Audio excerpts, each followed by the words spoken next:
Greetings, everyone. My name is Monica Figueroa, and today I would like to talk to you about faith and unity, rescuing real values in a nation. I am here to invite you to rescue the values that have always sustained us, which are respect, the love of our neighbor, and justice.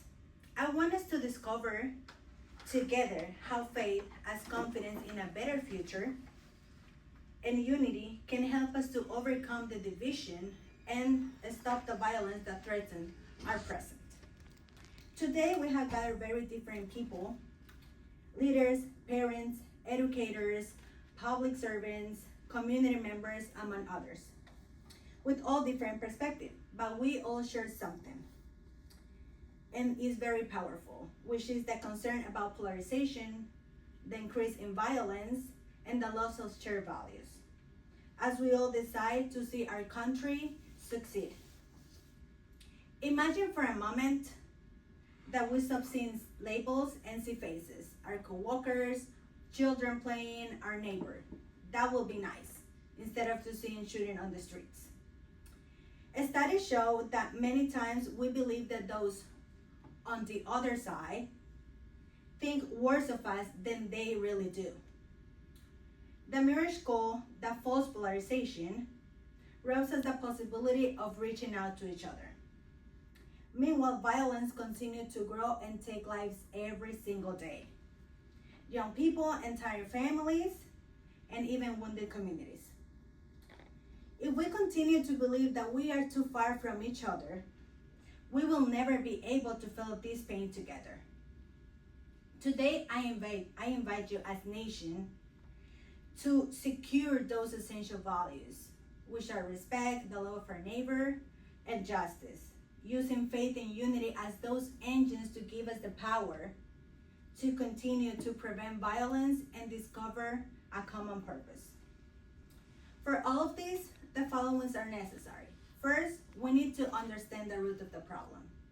Second, we need to find practical and possible solutions. At the same time, we need to understand the consequences if we act and the consequences if we don't act. Let's go a little bit deeper in the problem. Our country is experiencing an identity crisis. The political divisions, growing violence, and the loss of shared values. In polarization, we overestimate our political differences, and we end up seeing the other ones as an enemy, when they're really not. The partisan media is always aggressive, and that doesn't help at all to build, like a peace in society. And violence, interpersonal violence, remains a huge threat. And those that gets more affected are the young ones, because they are gonna grow up in a place where like a cycle repeats itself, like just violence, and then nobody controls it, so it's just gonna continue repeating itself. And we definitely don't want that for our children. These problems are born of something more subtle, which is the mental processes that oversimplifying and look us into categories. We always hear saying, oh, like you're low, like low income, or like medium income or high. Like that really shouldn't happen at all. Because then they always blame the poor ones for doing something, for being the ones that are like the cause of the violence. When studies have shown that sometimes it's the rich ones that wants to get rid of the poor ones, so like they just create a lot of scenes to make it seem like that. And that shouldn't exist. And that comes also from political divisions, because they just don't share the same opinions. So the anger we see on social media and public speeches stokes the fire, breaks bridges, and leaves room for resentment. This goes like to what I was saying. And let's be real, this is not just politics. This is for the safety of our children, like the peace in our streets, and the confidence in our own homes.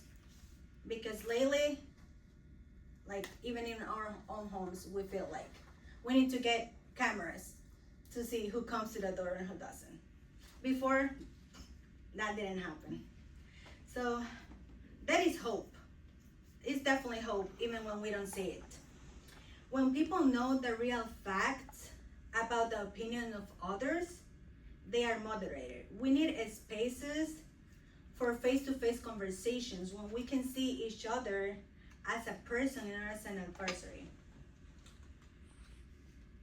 We also must strengthen the skill of the schools and family to listen, to be able to dialogue, and be able to resolve conflicts.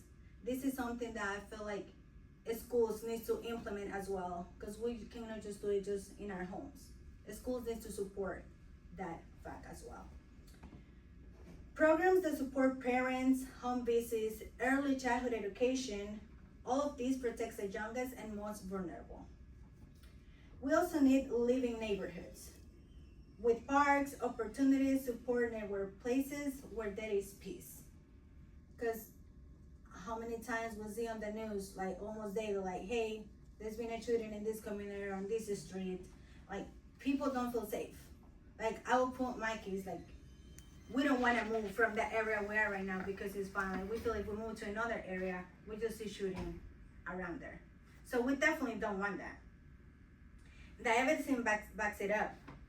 When we correct false perception and strengthen our communities, hostility goes down and coexistence develop. Now, let's magnetize two paths.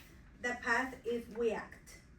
If we act, we can see a country where talking to someone that has different perspective doesn't provoke fear, but curiosity.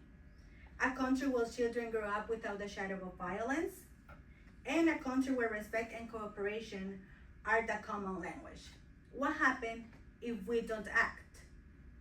Divisions will continue, violence will continue taking life, and the social fabric will turn apart, and we're gonna leave our children with no hope. Now let's summarize. Polarization and violence are not destiny. These are challenges that we need to overcome with honest information, education, and values, and a real commitment to listen to each other. As the scripture says in Matthew 5:9, blessed are those who seek peace, for they shall be called the children of God. Today I ask you to make a pact. Let us rescue respect, love of our neighbors, and justice.